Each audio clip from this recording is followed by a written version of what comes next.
ಅನ್ನೋದು ಇನ್ನೂ ಫಿಕ್ಸ್ ಗೊತ್ತಾಗಿಲ್ಲ, ಸ್ಪಷ್ಟ ಆಗಿಲ್ಲ. ಅದಕ್ಕಾಗಿ 100 ಕೋಟಿ ಜನ ನಿಶ್ಚಿತವಾಗಿ ಇವತ್ತು ಮತದಾರರಿದ್ದಾರೆ. ಇನ್ನೂ ಹೆಚ್ಚಾಗಿದ್ರೆ ಕಡಿಮೆ ಆಗಲಿಕ್ಕೆ ಸಾಧ್ಯ ಇಲ್ಲ.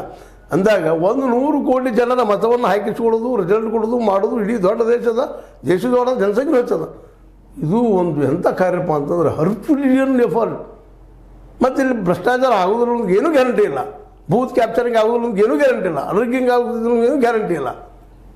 ಅಂದಾಗ ಇದು ಎಷ್ಟು ಮಟ್ಟಿಗೆ ಯೋಗ್ಯನೋ ಸಿದ್ದರಾಮಯ್ಯ ಆಯಿತು, ನಮ್ಮ ರಾಹುಲ್ ಗಾಂಧಿಯವರಾಯಿತು, ಮತ್ತು ಅವರದ್ದು ಗೆಲ್ತಾ ಇದ್ದಾರೆ ಮೋದಿಯವರು. ಈಗ ಚಂದ ಅನ್ನಿಸ್ತದೆ. ನಾಳೆ ಸೋತು ವಿರೋಧ ಪಕ್ಷ ಬಂದ್ರೆ ಅವರು ಅದನ್ನು ವಿರೋಧ ಮಾಡ್ತಾರೆ. ತಪ್ಪು ಮಾಡ್ರಿ ಎಂದು ವಿರೋಧ ಮಾಡಿ ಸಾಕಿರ್ತದೆ ಇಲ್ಲರಿ. ಅದಕ್ಕೆ ಇವತ್ತು ಬ್ಯಾಲೆಟ್ ಪೇಪರ್ ಇದು EVMಗೆ ಪರ್ಯಾಯ ಏನು ಅನ್ನೋದನ್ನು ಮತ್ತು ವಿಚಾರ ಮಾಡ್ಬೇಕಾಗ್ಯದ. ಇಲ್ಲ ಮತ್ತೊಂದು ಭ್ರಷ್ಟಾಚಾರ ದೊಡ್ಡ ಗುಪ್ಪಕ್ಕೆ ನಾವು ಹೋಗಿ ಬಿಡು ಎಲ್ಲ ಸಾಧ್ಯತೆಗಳಿದ್ದಾವೆ.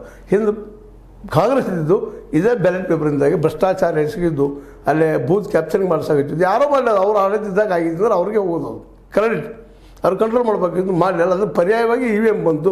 ಇವತ್ತು EVMದಲ್ಲೂ ಗದ್ದ ಮಾಡೋದಂತ ಬಂದದ್ದು. ಇವತ್ತು ಅದಕ್ಕೆ ಪರ್ಯಾಯವಾಗಿ VVPAT ಆಗಿರಿ, ಇನ್ನಷ್ಟು ಅದನ್ನು ಸುಧಾರಣೆ ಮಾಡಲಿಕ್ಕೆ ಪ್ರಯತ್ನ ಮಾಡಿರಿ. ನಮ್ಮ ದೇಶ ಒಂದು ಸಣ್ಣ ದೇಶ ಅಲ್ಲ. ಅಟ್ಟ 1 ಕೋಟಿ 2 ಕೋಟಿ 3 ಕೋಟಿ 4 ಕೋಟಿ ಜನಸಂಖ್ಯೆ. ನಾವು 145 ಕೋಟಿ ಚೀನಾ ಮೀರಿ ಹೋಗಿವಿ. ನಾವು ಚೀನಾ ಬೀಟ್ ಮಾಡಿವಿ, ಸಣ್ಣದಲ್ಲ ಇದು.